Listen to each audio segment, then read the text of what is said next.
The 362nd edition of the Four Corners podcast starts right now.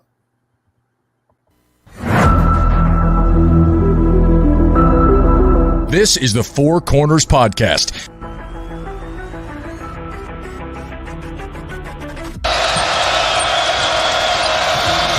And that could make a difference. Lawson at the buzzer. Maybe not. Ty Lawson wins it at the buzzer. Deep three. And Green rips down the rebound in traffic. 4-on-1. What a great job. What a terrific job in transition. I mean, you couldn't plan that any better as a coach. Gets the roll. Here we go. Page has it. Carolina down one. 84-83. Page into the front court with 4 seconds. Page to the rim. Got it! Got it! 9/10 of a second to go. Inbounds. Washington gets it to Warren. His full court shot. No good. Marcus Page baby. Does it for the Tar Heels. Carolina wins it. Don't force it if you're Goss. Comes in. Blocked by Meeks. Buried up ahead to Jackson. And he tucks it down for the 5-point lead. Matthews off the mark. And this year, the confetti is going to fall for North Carolina. They're not going to be denied this time. Inside 30 overall. Love, top of the key. Oh! Big time delivery. Here are your hosts, Josh Marlowe and Anthony Pagnotta. Hello and welcome into another live edition of the Four Corners podcast. We are powered by Carolina Electrical Services. Josh and Anthony hanging out with you late on a Friday night, a little over an hour and a half or so, or 2.5 hours, no, about an hour and a half or so since Carolina took down Pittsburgh in the semifinal round of the ACC Tournament to advance to tomorrow night's championship game.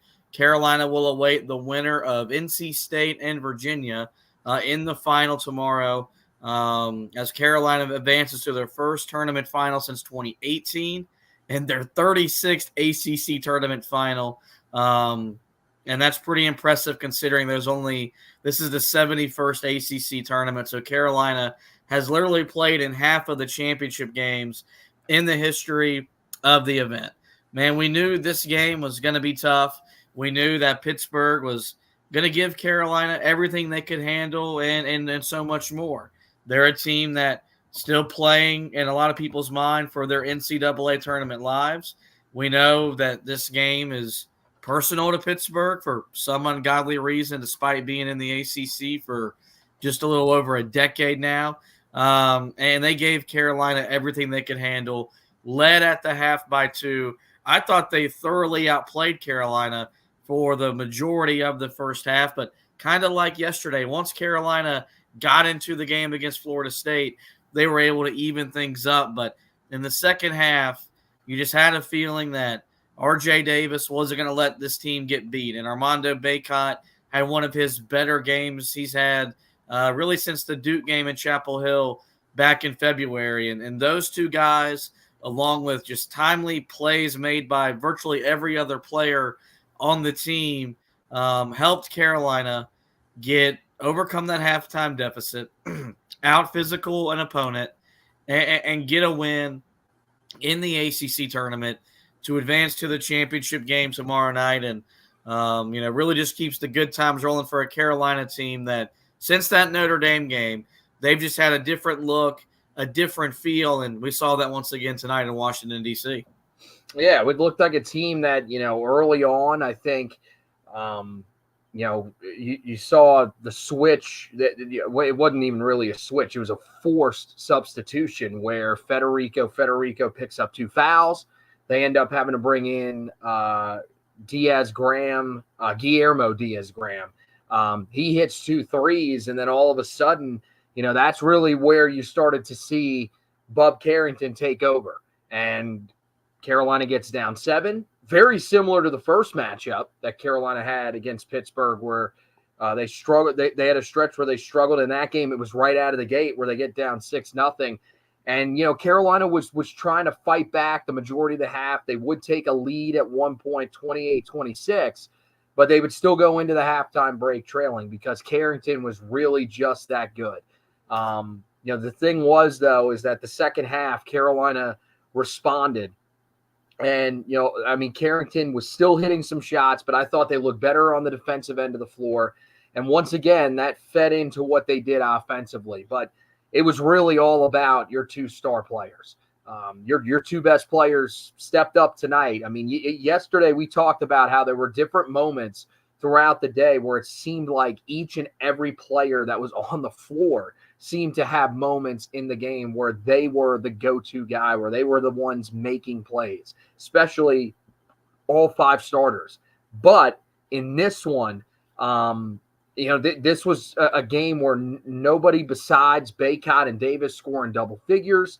And so it was really on them to step up their game up and take over the game when they needed to. They scored 31 of the 39 second half points for Carolina.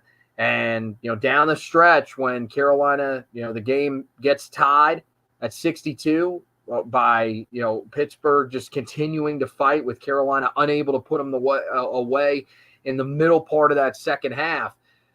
Carolina responds down the stretch, an area where, those final 4 minutes, we've said it this year, that has not been where Carolina has shined the most this year. But you're seeing it here as the season wears along that Carolina's stars, when they need to take over, they are. And that happened tonight thanks to Armando Baycott and RJ Davis. Yeah, I think there was a lot of things that you had to like about what you saw tonight. First off, Carolina got hit in the mouth. They gave up a 13-0 run in the second sequence of the first half that allowed Pittsburgh to establish somewhat control of the game, and that's going to happen this time of the year. You're gonna face teams that are going to make runs because at this time of the year you're not playing scrubs, you're not playing crap. You're playing quality competition.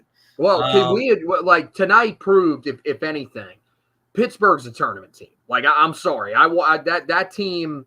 I saw it earlier in the year. I questioned it a little bit, but I thought as the season wore along, they were a tournament team. Tonight, in my mind, secured to me that team is too damn good not to be in the tournament. Yeah, look, that version of Pittsburgh, yes, that version of Pittsburgh's a tournament team, but kind of like been the issue with a lot of ACC teams all year long. They ebbed and flowed, and that wasn't consistently what Pittsburgh was. So you get hit in the mouth and you don't fold and you respond. And you got to be able to do that because, as I mentioned, you're going to get hit in the mouth this time of the year. You're going to have teams that go on runs. And then when it got down to winning time, your stars weren't afraid of the moment. And that's what March is about. This time of the year is about being in that moment, being in that setting. I talked about how special it is to play on the Friday night in the ACC tournament, whether it's in Charlotte, Greensboro, Brooklyn, Atlanta, or in this case, Washington, D.C. There's something special about that environment. And, RJ took that three when it was 62-62, and there was just confidence that I knew the second the ball left his hands, that thing was as pure as gold. And so you need that this time of the year because they're going to need to make plays. They had to make plays tonight. They're going to need to make plays tomorrow if they want to win a tournament title. They're going to make a Final Four. They're going to have to make plays. And you really have to be encouraged by that because this 4-minute offense all year long was the thing that I constantly griped about. If there was one thing I complained about was that Carolina didn't put teams away and they didn't finish out games. And Carolina might not have made a basket the last 2:24 of the game, but I still thought they finished the game offensively because they were getting good looks. And when they weren't making shots, that offensive rebounding presence was there. Mm-hmm. And, I think we all wanted to see them build off of what they did yesterday. It's really hard to ask you to build off of a game where you win by 25 and you play as good as you played, in that game. This was a game that I think we knew was going to be a physical battle. It was going to be a war. And like this team has done more often than not this year, they've been able to out-physical their opponent, out-tough their opponent. And by the time it was all said and done, there was no denying who the better team was on the basketball court. Yeah, and that was one of the things that we really were talking about coming into this game was, physicality. Carolina had been bringing it, but this was, the second straight day where they were going to face a team that wanted to be physical, that wanted to intimidate them, that was, potentially going to get a little chippy. And, I think we didn't really see the chippiness like we saw yesterday. Now, to be fair, there weren't as many loose balls early in the game. That's what really led to a lot of the chippiness yesterday. But you could see there was still a lot of talking on the floor. And Carolina, again, this is the mindset of this team, man. At this point, there's no denying that this team is ready. As Hubert Davis has said, they're ready for a fight. But they're also a team that's ready to jaw back and forth. They're not a team that's just going to stand there and take another team talking to them. You see some of the post-game quotes here. Basically, they were pointing out the fact that they really don't think Pittsburgh's players are really all that good. Harrison Ingram said that he wanted to take Blake Hinson out of the game because he didn't understand why he was a first-team All-ACC player. He thought he was a better player, and yet he landed on third team, and Blake Hinson was a first-team player. There were a couple other guys who made similar comments as well. So that's the thing. I love the attitude of this team. This is a game against Pittsburgh that has become personal, and a lot of it is because of their coaching staff. It's not the players that necessarily make it personal, although as we've seen throughout the season, a guy like Blake Hinson, you saw what he did when that team went into Cameron and won. Clearly a guy that likes to talk. The freshmen are guys that, seem a little bit quieter, but certainly they've got a little bit of swagger to them as well. And so I think that's the thing you like to see from Carolina is that no matter what, they are always going to be able to match the intensity of their opponent. And, the way that they played defensively tonight was just unbelievable. Yes, Bub Carrington had a great night, but for you to shut down, we said in the preview, I said it at least, that I didn't know if they would quite be able to do what they did the first time against Blake Hinson. They were even better tonight. Ishmael Leggett, we didn't really talk about him in the preview all that much, even though he is their third leading scorer. But he had 30 in the game against Wake Forest. He had 6 tonight. So Carolina, they found a way to limit the other guys that were around Carrington, very similar to how they did it the first time when these two teams matched up. Let Carrington do his thing, but took away everybody else, and it ended up being the difference in this game for Carolina. You got to give a lot of credit. I don't know who had the scout for tonight's game, but a great scouting report. Being able to force Hinson into another bad night means you got in his head, and that speaks volumes about the way you're playing because he is a really good player. He averaged over 18 points per game. So to do to him twice was fantastic. And, I think when Carrington was making his shots, it was one of those games where if that's how you went down, you were okay with it. Because if he got on a heater and he beat you, because I thought Carolina competed against him. I thought they defended him. Dude was just making shots. Well, there were a couple of times in the first half where I was frustrated because it was kind of what we've seen at times from them where they do let a guard kind of get where he wants to go. But I thought in the second half they did a much better job. Him, and I'll tell you what, man, because he's a freshman, not really sure. With this NBA draft, you just have no idea. He hit some shots, and, man, dude, Jalen Lowe hit some shots as well. That one that he had to tie the game at 62 where he is just completely off balance and just throws one up. You got to give Pittsburgh some credit, man. These guards can make some tough shots. Yeah, look, they're a good team. They're a tough team, and they were looking to do something they haven't done since they became an ACC school, which is compete in the ACC Tournament final. And ultimately, they fell up short because Carolina proved to be the better team. Let's get into the box score. Carolina shot 43% from the field tonight. They were 26 of 60. Pittsburgh, on the other hand, shot 38%. They were 25 of 65. Carolina was 6 of 22 from deep, 27%. Meanwhile, Pitt did make 9 threes, but on 27 attempts. So that just works out to being a 33% shooting number from behind three-point land. Carolina 14 of 19 from the line. Pittsburgh was 6 of 6, so a big plus for Carolina at the foul stripe. The Heels turned it over 9 times, which led to 12 points for Pitt. Pitt just 5 turnovers, but Carolina did score 9 points off of them. How about this? Another win in the rebounding column. The 22nd straight opponent Carolina has out-rebounded, and this time it was by 10 again. They out-rebounded Pitt 44-34, 51-41 in the regular season, 44-34 here in the ACC tournament, 12-8 on the offensive glass in favor of the Heels. Both teams had 9 second chance points. Pitt's bench did outscore Carolina's bench 14-13, but about 34 points in the paint for Carolina compared to just 20 for Pittsburgh, and 14 fast break points for Carolina compared to just 9 for the Panthers. And the Heels assisted on 16 of their 26 made baskets. Pittsburgh with 10 assists on their 25 made baskets. And the game was tied 9 different times. There were 7 different lead changes. All in all, Carolina led for 17 minutes and 57 seconds. You look at that shooting percentage number, 43% low, 27% low. And you go down the points in the paint, and Carolina scored 34 points in the paint, and we're plus 14 in that category. And you go back to an early sequence in the game, Armando Bacot gets the ball, gets an and one, gives Carolina a brief 5-2 lead. And you would think with, Armando having that type of play, felt like, he was going to be big man Armando and be tough guy inside. You would have played inside out for the majority of the game.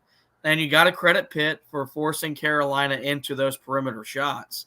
But the shot selection tonight was as poor it's been, I think, consistently, probably since the loss at Syracuse, maybe the Clemson game where you got down 15-2 at home. RJ Davis made timely threes. He hit one to give him a 40-39 lead in the second half. Of course, the go-ahead 3 to make it 65-62. Outside of that, man, Cormac Ryan's shot wasn't there. Elliot Cadeau kind of got forced into taking some threes, which he's going to have to take them. And you just hope that you're getting offensive rebounds because he's just not a perimeter shooter. But this has to be a game that when Carolina evaluates the film and they look at, what can we do better? 22 3-point attempts just felt like too many with the way that Carolina was able to get the ball inside and score in and around the basket.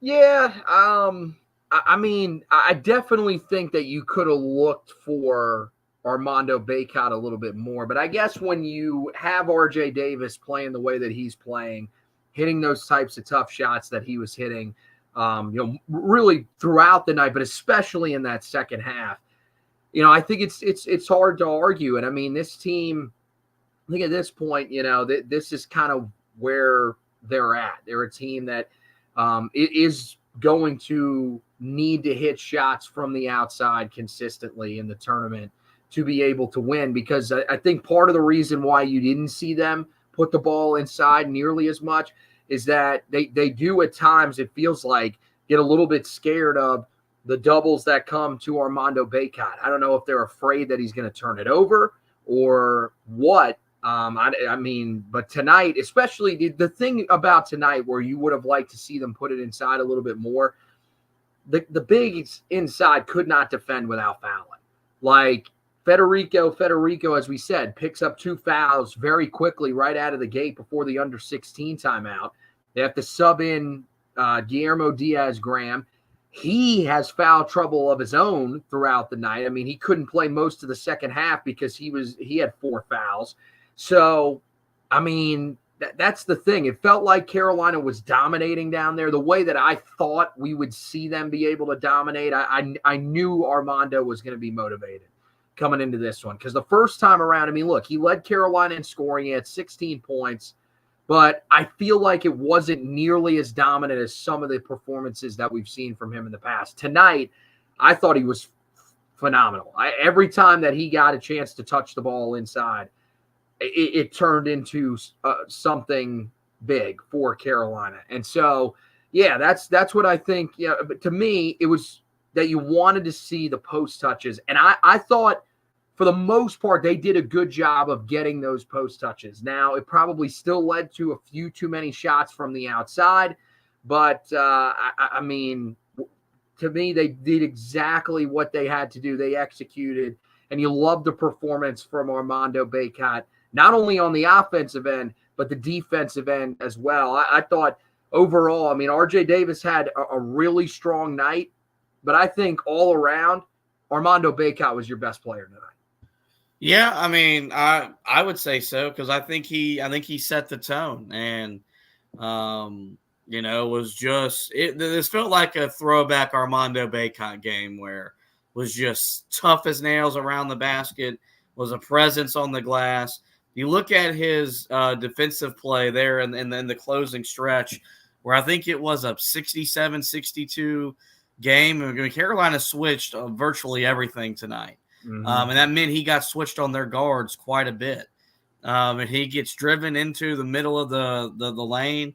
I think it was Lowe, stopped on a dime, tried to hit another turnaround circus shot, and he's there to impact the shot. It was, yep. You know, like it just felt like both of them, whatever was asked of them, they delivered.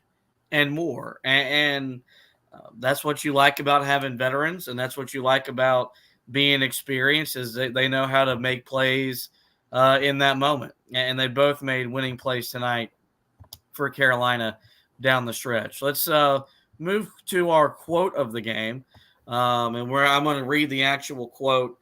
Didn't have time to go back and pull the actual audio. Tried to get rolling here tonight because it's another late recording night for yours truly. We go to RJ Davis for tonight's quote, and it is, quote, super proud of this group and the way we battle tonight because Pittsburgh's a really good team. They played tough on both ends of the floor. For us to come out with a win, that's Carolina basketball right there. And, you know, we talk about culture so much in sports. It's probably the most overused word in sports vocabulary, but it's the most important word that we talk about because teams and programs that have good culture, they win games like they won tonight. You know, how many teams that are playing in their conference tournaments would have won a game where they shot 43% from the field and, 27% from behind the three-point line? Not many, because they would have allowed it to impact their defense. They would have allowed it to impact their energy, their effort, just in all areas of the game. That's the one thing about this group, and we've said it all year long. It doesn't matter if the ball is going in or not. This team's going to compete, and this team's going to give it 100%. And they had to battle tonight because Pitt made it hard on them, and Pitt made them earn a lot of their different things. And, I think it speaks volumes about RJ Davis looking in the mirror and saying, the way we won today, how we won today, that identifies with who we are as a program. And this was as much a culture win as any win Carolina has experienced so far this season.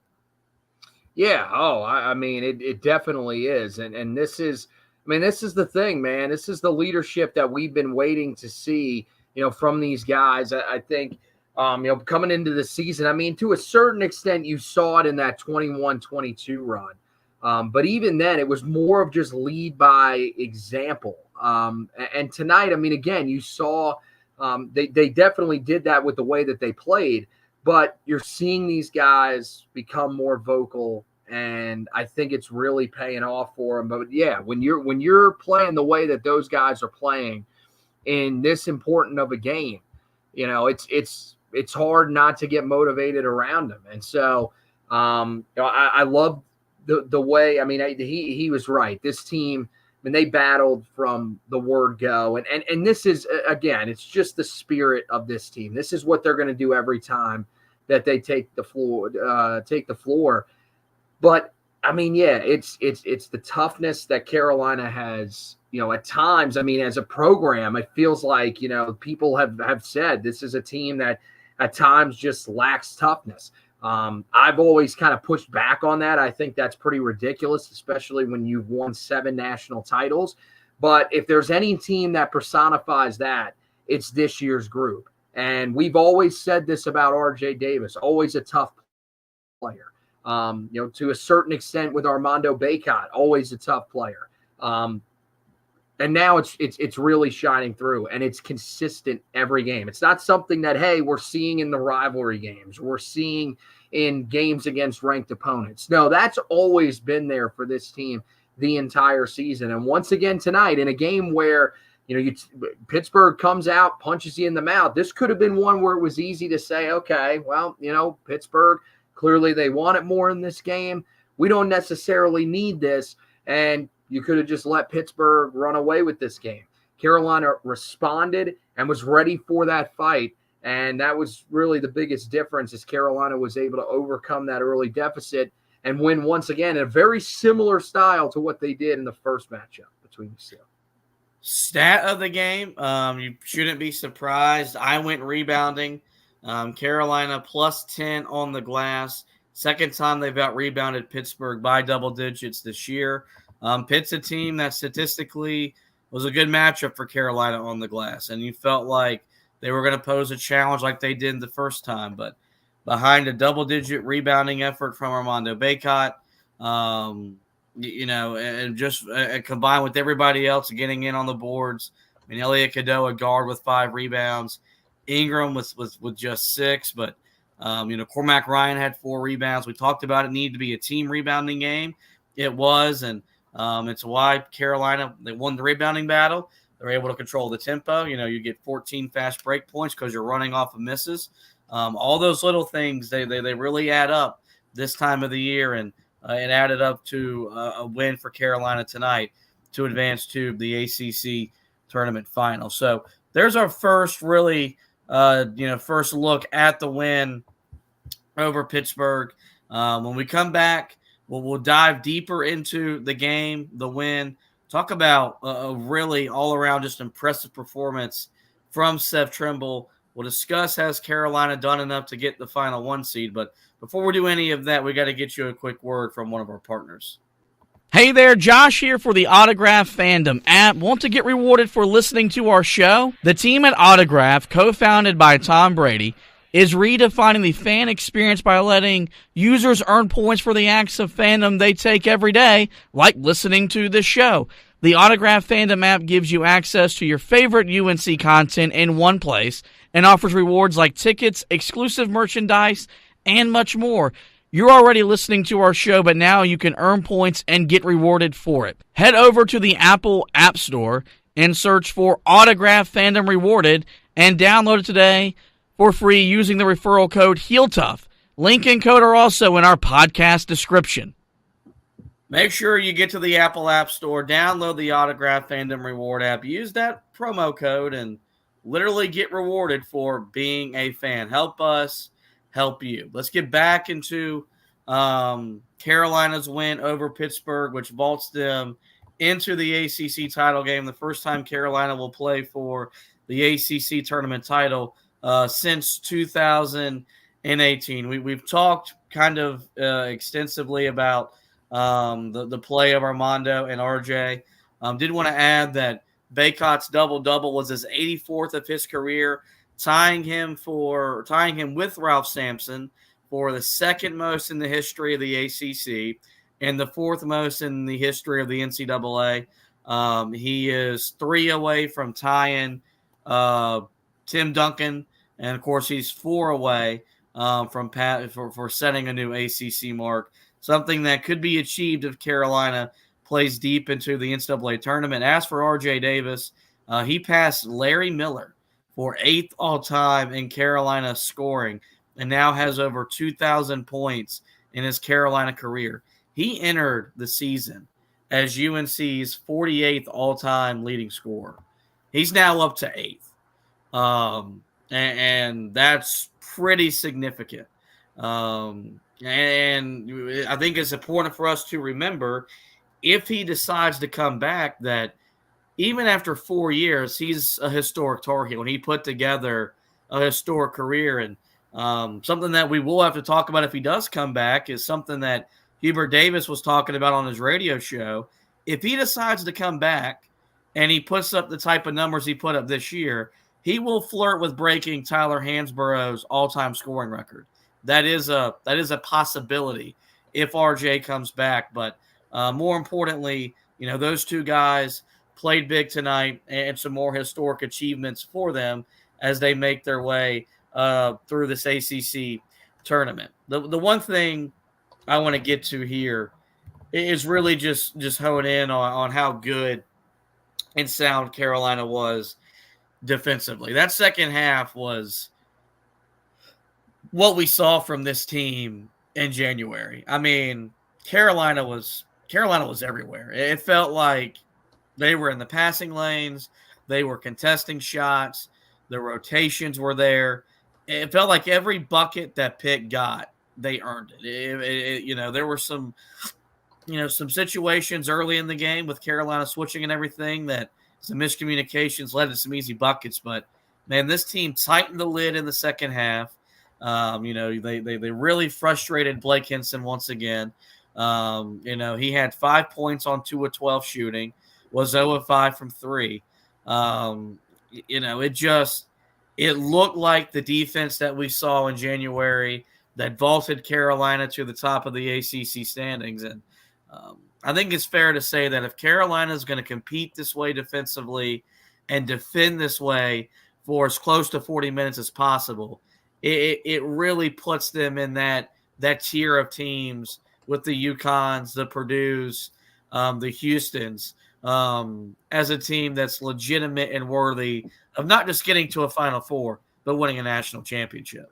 I mean, we've been saying it all year. This is really what makes this team different. When they're playing elite defense the way that we know that they're capable of, they are one of, if not the best team in the entire country, because we know that they have the guys that can score it. You saw tonight again, even when you have 3 of your starters failing to score in double figures, your 2 stars step up and lead the way for you.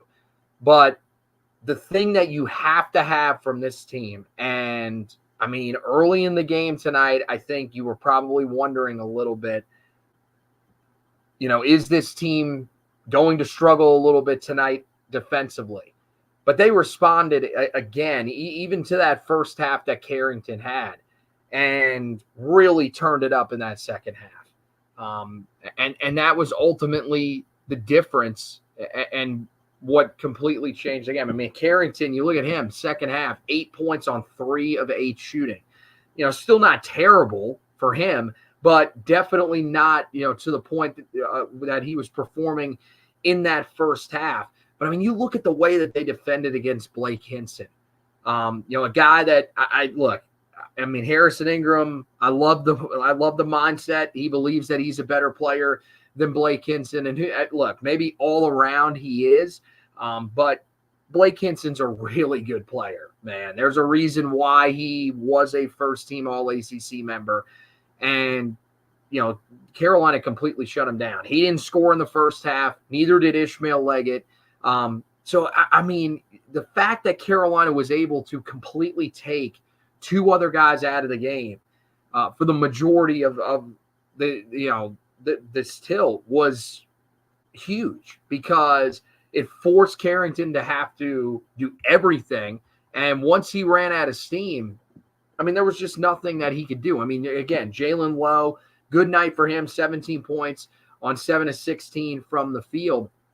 But, I mean, it's just amazing how, even though these guys may not be performing well on the offensive end of the floor, they're still buying in defensively. That effort rarely isn't there for this group. And that's what's just different than what we've seen the last few years. It felt like, especially you go back to last year. And last year, there were guys on this team where if they did not have successful nights offensively, there was a good chance Carolina was going to, get blown out or at least be in, a back and forth affair, where they weren't able to really, gain any sort of confidence because certain guys, their heads just weren't in the game when they weren't scoring. That's never the case for this group. And Harrison Ingram tonight was just dominant defensively, but you look at what he did on the offensive end of the floor. And he wasn't bad. He only shot the ball 6 times, but he was 2 of 6 and had 6 points. So he didn't need to have a huge presence offensively to play well defensively. Cormac Ryan tonight, 3 points on 1 of 9 from the field, but he still played 33 minutes. He was +8, which was the best plus-minus margin of anybody on the team because of the way that he defended primarily against Leggett. So, that's the thing. These guys are so big for Carolina on that end of the floor. And, yeah, tonight it showed up in a multitude of ways. And then not to mention, Armando Bacot, how much he has improved defensively. We don't talk about it enough. And we've talked about it a pretty decent amount on this podcast. But the fact that this dude is an all ACC defender and what you saw tonight is a great representation of that. You have to, as much criticism as people want to throw his way because they just don't think that he is enough of a superstar on the offensive end of the floor at times. This dude should get immense praise for becoming one of the better defenders in this conference and one of the better defensive big men in all of college basketball this season. Yeah, no, there's no doubt about it. And I think it's why we, look, I'm never afraid to play anybody. This is North Carolina basketball. But if you get matched up with the Purdue, you get a rematch with UConn. I like Carolina's chances because Bacot's the one big that can, do battle with Edey in the post or Donovan Clingan in the post. The last thing we'll talk about from this game before we get to our discussion topic is Seth Trimble. And we got this comment here from Greg Newman. Can't say enough about how valuable Seth Trimble is. Him being healthy changes his whole team dynamic. That 3 in his defense was a key in this game, and he's definitely not wrong. And it's interesting how yesterday, nothing, sexy about Elliot Cadeau's stat line, but we were talking about the way that Elliot Cadeau played and was a big reason why Carolina won the game tonight. Seth Trimble, his stat line isn't sexy.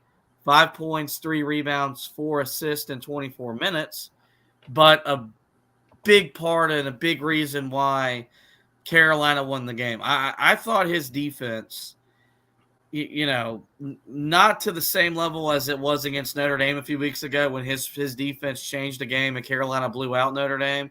I thought his defense tonight was a difference maker. Mm-hmm. And his energy just takes Carolina to a different gear.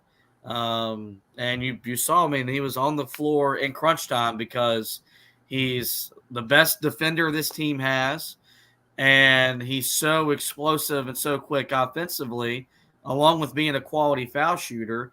I think it makes sense for him to be on the court right now in favor of Elliot Cadeau. And, look, we knew when he got hurt and he missed the Clemson game, it was a big deal. And then Carolina won at Miami without him. But there's no doubt of a bench that has done its job and has carved out its role. And you feel comfortable and confident when he's in the game, Washington's in the game, or Withers is in the game. But there's something about Trimble, man. He feels like a sixth starter for this team. He's becoming more and more aggressive and confident in who he is as an offensive player. And if he's going to play like this the month of March, it's really going to go a long way for Carolina's chances to play deep into the NCAA tournament. One of the things that's really interesting is that the injury, I'm not going to, I mean, it's weird to say this, but it was almost a good thing that it happened for his confidence, because I think he saw how valuable he was. I think just sitting there watching those games that he was out, you were like, yeah, I mean, we said it right here on the podcast. This dude is crucial to this team. He is easily their best bench player. We knew that before then, but it really showed in those games. And since that moment, you've seen him come back. He's defended at a high level. There's no doubt about that, but he was doing that already. I think he's maybe even stepped it up a little bit more since then. I mean, you talked about that game against Notre Dame, man. He was everywhere. I mean, those guards couldn't do anything against him. But again tonight, yeah, you're right. I thought he did a really good job. Carolina implored him a couple of times to try to slow down some of the guys that were starting to heat up, and I think he did a pretty good job of doing that. But really what you've started to see here, especially since the game last Saturday against Duke, is now he's starting to settle in offensively. And that was the thing that we've kind of waited for from him. You know, all season, whenever he's had a chance to push the floor, he's done it. And that's really helped Carolina. It's given them easy baskets, and that's what you like to see. The athleticism, that's been there the entire year for him as well. But we saw it again tonight. He hits a 3 early in the game. You're starting to see the shot come to him a little bit. And if you can get that part of his game, if he can get that perimeter shooting and get some confidence, to me, you don't really question whether he can make the shots. He hasn't really missed a whole lot of shots this year from the perimeter. He just don't take a lot. So, I mean, I think the way that he is starting to play offensively, combined with what we know of him as a defender, it really does make him one of the better bench players in the ACC. And that means he's one of the better bench players going into this NCAA tournament. Yeah, he's a guy, and he's leading a group. And I think the other thing is the way that he's been playing lately, you see that it's kind of rubbing off on the guys that are coming off the bench as well. I thought Jalen Washington, a couple of key baskets for Carolina when he comes in the first half. Jalen Withers continuing to play well. And it seems like, the opportunities that they're seeing Seth Trimble get, because tonight, I mean, look, Carolina at a point, Hubert Davis just knew, look, I got to go to Seth Trimble here. Elliot Cadeau just does not really have it tonight. I mean, Seth Trimble plays 24 minutes to Elliot Cadeau's 20. It's gotten to that point now where you're right. Seth Trimble is basically a sixth starter because Elliot Cadeau is a guy that sort of ebbs and flows. And so I feel like, the other guys on the bench have seen that. They probably know, look, especially Jalen Washington, I don't think he's going to be playing significant minutes over Armando Bacot, but the opportunities are there if you bust your tail and play hard. And I think it's really rubbed off on these guys. And, I mean, Trimble just deserves so much credit because this is what we knew we were going to see from him at some point in his career. I just think, after what we saw from him last year at times, I don't know if we thought it would happen this quickly, but it has.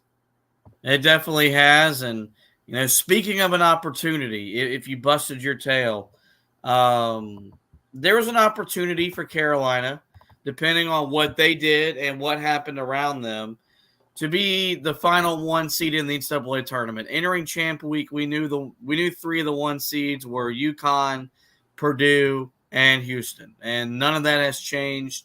UConn made the Big East tournament final. Houston made the Big 12 tournament final. Very good chance Purdue makes the Big 10 tournament final. Their semifinal game is tomorrow. But Tennessee lost in the quarterfinal round today in blowout fashion to a Mississippi State team. Arizona blew a double-digit lead and lost to Oregon. I believe that was in the semifinals of the Pac-12 tournament. Really paving the way for Carolina to be that last number 1 seed. Now, Iowa State is in the process of beating Baylor. They're the 2 seed in the Big 12 tournament. If Iowa State wins the Big 12 tournament, I think it's going to come down to those 2 teams. But we're going to focus on Carolina and Tennessee because that was the team that Carolina was chasing entering today. With today's result, has Carolina done enough, barring them not, even if they don't win the ACC tournament tomorrow? Let's say they lose, and right now it looks like they're going to play Virginia, who's up 5 with a minute and change to go. If Carolina doesn't win the ACC tournament, have they still done enough to be the 4th and final 1 seed come Selection Sunday? Yes. Yeah. Tennessee, I mean, I saw this earlier today. They might not even be the first 2 seed. And to be honest with you, after the way they played today, they probably don't deserve it. And I get it. It's one game. But they showed you the issues that they have as a team. If you can shut down Dalton Connect, they really don't have other guys that can take over games. And they're not the greatest team defensively, just like everybody else. They're not the team. I should say this. They're not the team that they've been in the past defensively. This is the SEC this season. So, yeah, if you're looking at Carolina matching up with Tennessee, yeah, to me, there should be no doubt, especially with the fact that Carolina holds the head-to-head a win. So, Arizona, I mean, I thought that was ridiculous. Not because I thought Arizona was out of it, but I heard multiple people coming into this week that said Arizona was not in play to get a 1 seed. And then all of a sudden, Tennessee goes down. And now people are like, oh, no, now we think Arizona's back in the conversation for a possible 1 seed. And now you're bringing up what the next talking point is going to be, which is that, well, we weren't really looking at them, but, I mean, Iowa State is a team that they're going to use any excuse to try to put any team in there but Carolina because it's out of the ACC. And look, I'm not this dude that thinks that the ACC is the greatest conference in college basketball. There are some people that believe that this is a conference that should have 6, 7 teams in the tournament. Look, I think this is probably a 4-bid league, and to be honest with you, I'm okay with that.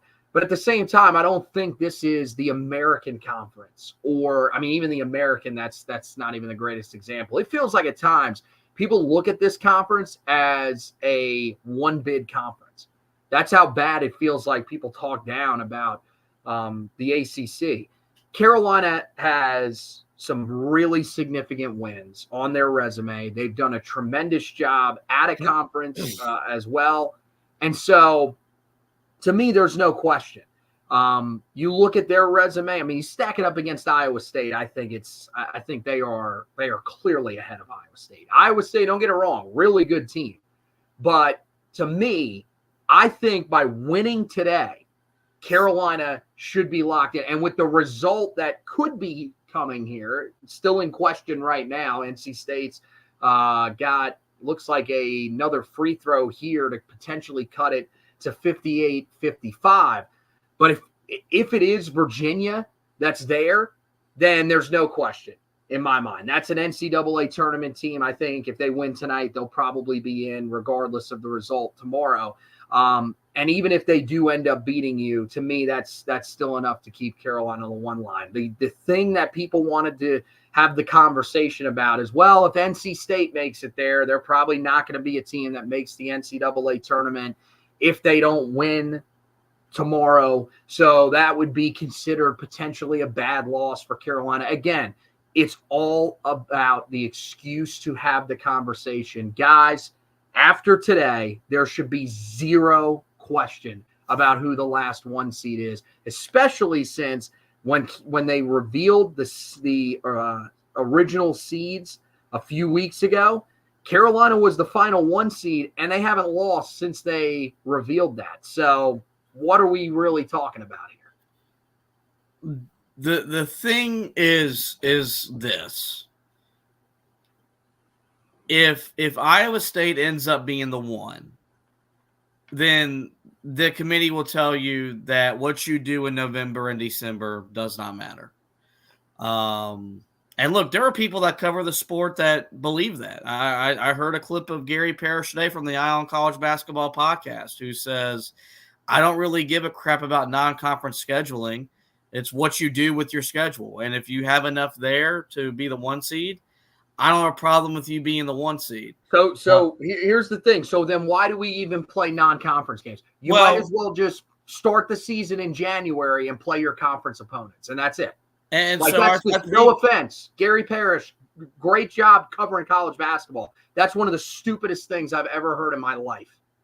So I think the issue is the committee is going to be mindful of not wanting to set that precedent. It's why it was hard all those years for Gonzaga until Gonzaga started going 32-0 or 31-1 for them to be a 1 seed because they played no one in November and December. And so I think with Carolina playing the non-conference that they had and getting the quality wins that they got, the home win over Tennessee, the neutral court win over Oklahoma, combined with winning an ACC regular season title outright. And then if Carolina wins their conference tournament, then they sweep both. And guess what? The only other teams that will be able to say that from a Power 5 or from a power conference would be UConn, Purdue, and Houston. And guess what those teams are? Those are number 1 seeds. And so I think Carolina's done enough. I think they've earned it. I think they're deserving. And I think this is something that this team wants. I think they want that number 1 beside their name because it adds to what type of season that they've had. And so no matter what happens tomorrow, I do think Carolina has done enough to be the final number 1 seed. And I think when it's all said and done and the committee comes together, no matter what UNC does tomorrow night in the final, I do think when we get the bracket on Sunday night, we'll see Carolina be the 1 seed in the West region. Well, that's going to wrap up this edition of the podcast, guys. Before we let you go, we do encourage you, visit the website, HeelToughBlog.com, where Anthony took care of you with tonight's post game. I was actually at a station event having to watch the game. So he had the recap for you of tonight's win over Pittsburgh. Go and check that article out. As he told you everything you need to know about the win. We'll be back tomorrow previewing the ACC Tournament final, either against Virginia or NC State. And, of course, the recap will be posted tomorrow night as well. As for the podcast, we've encouraged you guys to rate, review, and subscribe. Been a weird kind of schedule or a weird type of podcasting schedule for us with Carolina playing, at noon yesterday, late tonight, late tomorrow. With that, we'll actually preview the ACC Tournament final tomorrow morning. We'll be live on Facebook, Twitter, and on YouTube, so make sure you like and follow us on all those platforms. But we'll preview the ACC Tournament game tomorrow, and, of course, we'll recap the game tomorrow night as well. Just make sure you hit that subscribe button, guys. That way you don't miss any editions of the show throughout the remainder of the season. Well, with that, guys, that is going to wrap up this edition of the podcast. I do want to thank Anthony for hosting with me. We want to thank everybody for watching and listening. And as always, go Tar Heels.